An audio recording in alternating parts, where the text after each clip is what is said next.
When she was 9 years old, Riley Gustafson ate some spinach contaminated with E. coli bacteria. She was one of the worst affected of at least 200 people in 26 states who got sick in that 2006 outbreak. She says it started with cramps and diarrhea, but got much worse. Blood started coming out, and it was just really gruesome and just very terrifying because I didn't know what was happening to me. Riley got so sick her kidneys shut down temporarily, and she may eventually need a transplant. More recently, outbreaks linked to eggs, peanut butter, and other foods, affecting hundreds of people in multiple states, have also drawn a great deal of attention. The new law aims to prevent those outbreaks, says Food Safety Campaign Director Sandra Eskin at the Pew Charitable Trusts. You've got a real shift here, a paradigm shift in how the government ensures that the food supply is safer. Rather than having to wait for an outbreak to start before it can order a recall, the Food and Drug Administration will now require producers to draw up detailed plans to reduce contamination risks before food goes to market. Eskin says that's especially important in today's food production system.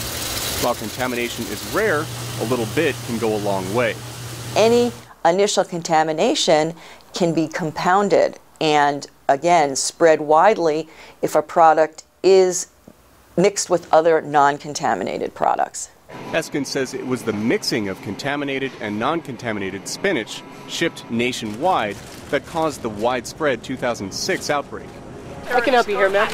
A complicating factor in the food safety picture is the growing local food movement, brought about at least in part by opposition to the industrial food system. The number of markets where consumers can buy directly from small local farmers has more than doubled in the last decade, to more than 6,000 nationwide. Monica Blaumuller lives near this one in Washington, D.C. I have a lot of confidence in the food. I know that things are done in small batches. That makes it more sanitary. Experts disagree. They say local food carries the same risks, though fewer people would be affected by an outbreak at a farmer's market than at a food factory. Small farmers were worried, however, that rules intended for big corporations would have squashed the local food movement, according to Susan Prohlman, executive director of the National Sustainable Agriculture Coalition. A one-size-fits-all approach could have put small farmers and ranchers out of business or prevented them from providing locally produced, healthy, fresh foods to consumers who want it. In an indication of how popular the movement has become, advocates won an exemption from the regulations for growers below a certain size who sell to local markets.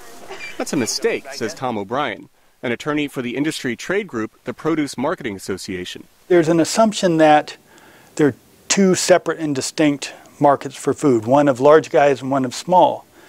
At least in the produce industry, that's not how it works. It's really an integrated market. And O'Brien notes a growing number of big supermarket chains and restaurants buy locally grown produce. He says that will make it hard for consumers to know whether or not their food is protected by the new law. Despite that drawback, most food safety advocates support the new law and say it should reduce the number of Americans like Riley Gustafson who get sick from tainted food. Steve Baragona, VOA News, Washington.